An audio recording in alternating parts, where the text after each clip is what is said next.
Olá, sejam bem-vindos! Hoje a gente vai mergulhar num tópico que é, sem exagero, a espinha dorsal de quase todo software que funciona bem, a organização de dados. Pode até parecer um detalhe, sabe? Mas a linha que separa um sistema robusto de um que está sempre por um fio, essa linha está exatamente aqui. Vamos começar com uma sensação que todo mundo já teve. Quem nunca abriu uma planilha ou uma tabela de dados gigante e pensou, nossa, tem alguma coisa muito estranha aqui. É tudo meio confuso, repetitivo. Pois é, hoje a gente vai entender o porquê dessa sensação e o que é melhor, como resolver isso de vez. Olha só esse nosso exemplo. É uma tabela só, que mistura tudo, dados dos funcionários e também dos departamentos onde eles trabalham. Note como os detalhes do departamento de pesquisa se repetem, de novo e de novo, para cada funcionário que está lá. Essa repetição é o primeiro e talvez o mais óbvio sinal de alerta.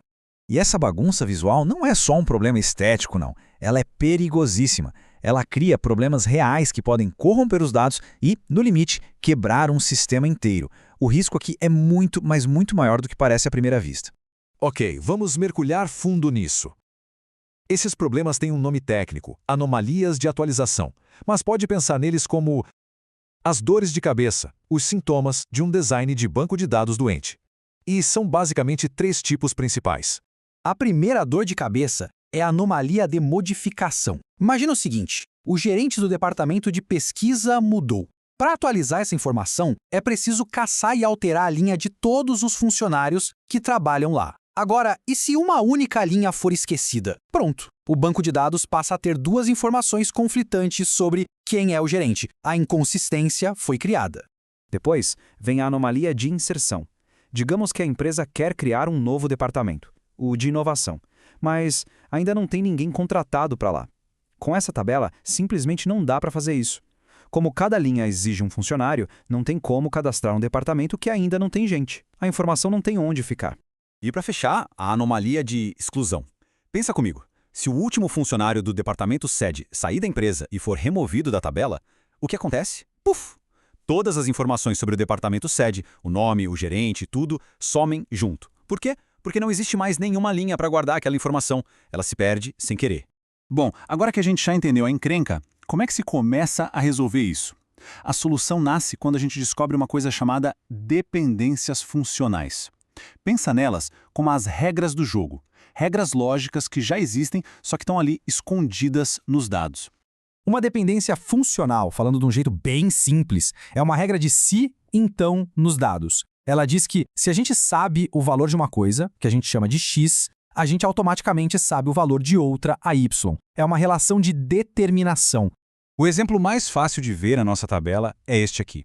O CPF de um funcionário determina o nome dele. Para um determinado CPF, só pode existir um nome de funcionário associado. A gente representa isso com uma setinha. CPF vai para enome. E quando a gente começa a procurar, percebe que essas regras estão por toda a parte. O CPF também determina a data de nascimento e o endereço. O número do departamento, por sua vez, determina o nome do departamento e quem é o gerente dele. Encontrar essas conexões é o primeiro passo para começar a arrumar a casa. Então, aqui está o pulo do gato. Essas regras funcionam como um mapa, um guia que nos diz exatamente como os dados deveriam ser agrupados, como deveriam ser separados para a gente conseguir, finalmente, eliminar aquelas anomalias todas. E o nome do processo que usa essas regras para consertar o design de um banco de dados? Chama-se normalização.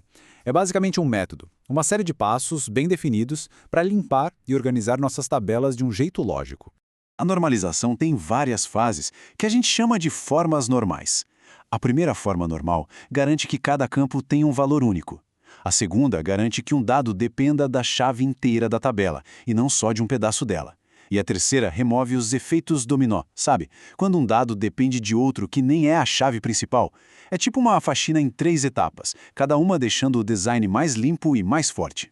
O nosso material de referência resume isso de forma perfeita. O objetivo da normalização é duplo. Primeiro, minimizar a repetição de dados. E segundo, acabar de vez com aquelas anomalias de inserção, exclusão e atualização que dão tanta dor de cabeça. Certo, depois dessa teoria toda, qual é o resultado na prática? Chegou a hora de ver a recompensa. Vamos ver como ficou nosso banco de dados depois de passar por esse processo. Só para a gente não esquecer, era daqui que a gente estava partindo, ó. Uma tabela única, gigante, lotada de informação repetida e um prato cheio para todo tipo de erro. E agora, depois da normalização, a mágica acontece. Aquela tabela se quebra em duas. A primeira é a tabela funcionário. Olha só como agora ela só tem informações sobre o funcionário. A bagunça sumiu. Cada pessoa está ali listada uma única vez. E aqui está a segunda parte do truque, a tabela departamento. Agora, a informação de cada departamento, como o de pesquisa, está guardada num único lugar. Aquela repetição toda simplesmente evaporou. A diferença é brutal. Se a gente colocar num gráfico, a redundância de dados sai de um nível altíssimo, perigoso, e vai lá para baixo, para o mínimo necessário. Agora, a única coisa que se repete é a chave, que conecta as duas tabelas. E isso é de propósito, é o que faz tudo funcionar. E o mais importante de tudo, todos aqueles problemas iniciais foram resolvidos. Para mudar o gerente, agora basta atualizar uma única linha. A gente pode adicionar um departamento novo sem nenhum funcionário e pode remover o último funcionário de um setor sem perder os dados daquele setor. O que se ganha é consistência e, acima de tudo, confiança nos dados. Resumindo, o que aconteceu aqui foi uma transformação. A gente pegou uma estrutura de dados que era frágil, bagunçada e a transformou num sistema forte, lógico e, principalmente, confiável, que protege a integridade da informação. E isso tudo nos leva a uma reflexão final, né? Se os dados são a fundação, a planta baixa sobre a qual todo o software é construído, não faz todo o sentido do mundo garantir que essa fundação seja a mais sólida, clara e bem pensada possível? Pois é, a normalização é exatamente o jeito de fazer isso.